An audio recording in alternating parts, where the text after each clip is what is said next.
This is Spanish for Family and Community Vocab 56 through 60. Now I want you to notice something. Mother, stepmother, and godmother. Mother, mother, mother. Madre, madrastra, and madrina. There's madre in all three of these. All right. Again, we learned in Spanish 1 that for mother, very formal, you can say madre.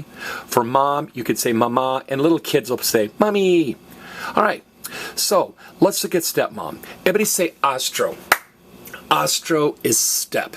Okay, how are we going to remember that? Well, your stepdad brings you to the Astrodome and says, don't step on the AstroTurf. Get it?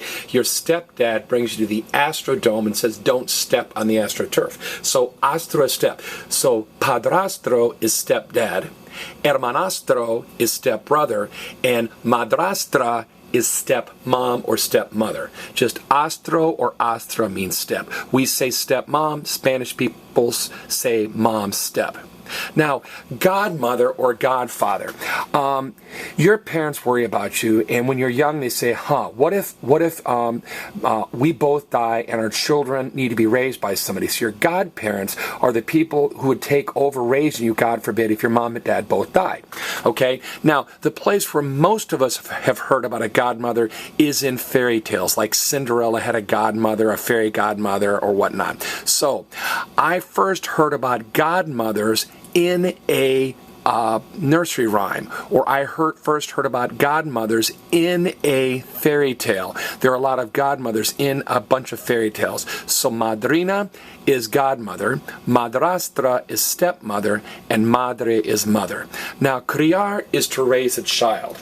If you're wanting to raise a child, it's going to cry a lot.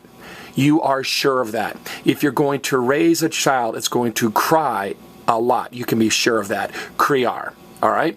Now, to regret is lamentar. It means to regret or to lament. If you don't know lament, it's a fancy way to say regret. Let's say a friend of yours moved to Los Angeles, LA, a few years ago, and you call him or text him and say, hey, any regrets about moving to LA? He says, no, I do not regret moving to LA. I think it was meant to be. I don't regret moving to LA. I think I was meant to be here. So lamentar is to regret or to lament. All right, time for our post quiz. I'm going to cover up the Spanish, take a few moments, look at the English, and try to give the Spanish equivalents. This has been Spanish for Family and Community Vocab 56 through 60.